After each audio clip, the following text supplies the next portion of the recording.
আজকে আমরা free fire গেমের ভিতরে মুক্তিযুদ্ধ করব। মানে মুক্তিযোদ্ধাদের মতো সকল প্লেয়ারদের আমাদেরকে শুয়ে শুয়ে মারতে হবে। এই চ্যালেঞ্জটাকে আরো কঠিন করার জন্য আমার সাথে আমার সবগুলো টিমমেট ও এনিমিদেরকে শুয়ে শুয়ে মারবে। তাই আমরা আমাদের মতো ক্যারেক্টার স্কিল সাজিয়ে ম্যাচ স্টার্ট করে দেই। যেহেতু আমাদেরকে শুয়ে শুয়ে এনিমিদেরকে মারতে হবে, তাও আবার পিসি লবের ভিতরে, তাই আমরা আগে থেকেই প্রথম কয়েকটা রাউন্ড জিতার চেষ্টা করব। প্রথম রাউন্ডে এইখানে আমি পুরো ওপেন ফিল্ডে শুয়ে পড়ি এবং পরপর দুইটা প্লেয়ারকে আমি এইখানে মেরে দেই।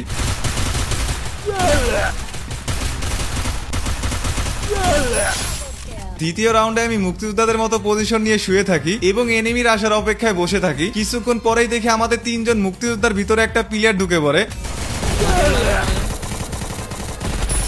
এইটাকে মারতে মারতেই দেখি আর মাত্র একটা প্লেয়ার বেঁচে আছে। কিন্তু এইখানে কি হয় দেখেন, আমি এমন একটা জায়গার ভিতরে শুয়ে পড়ছিলাম যেখানে আমি না পারতাছিলাম লড়তে এবং না পারতাছিলাম এনিমিকে মারতে। পুরো একটা মাইনকাট চিপায় পড়ে গেছিলাম। কিন্তু আমার টিমমেট এইখানে এই প্লেয়ারটাকে মেরে দেয়। তবে এর পরবর্তী রাউন্ডে শোয়ার মতো তেমন কোনো জায়গায় ছিল না, যার কারণে আমরা এই রাউন্ডটা এখানে হেরে যাই। 4 নাম্বার রাউন্ডেও আমি মুক্তিযোদ্ধাদের মতো এখানে শুয়ে থাকি এবং এনিমির অপেক্ষায় বসে থাকি।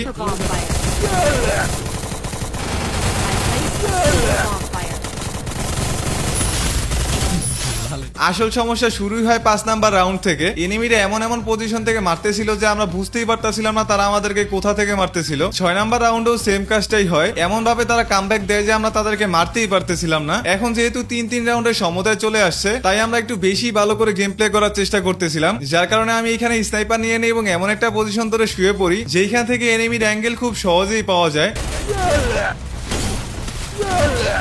যদিও বা এখানে আমি দুইটা প্লেয়ারকে নক করি, ততক্ষণে দেখি আমার সবগুলো টিমমেটের অবস্থা অলরেডি খারাপ হয়ে গেছে। কিন্তু সব শেষে যাই হোক গাইজ, তোমরা আমাদের এই চ্যালেঞ্জিং ভিডিওগুলো অনেকেই দেখো কিন্তু সাবস্ক্রাইব করো না। আমাদের তো 1 লাখ সাবস্ক্রাইবারে যেতে হবে, তাই না? তাই তোমরা অবশ্যই ভিডিওতে একটা লাইক করে চ্যানেলটা সাবস্ক্রাইব করে দিবা।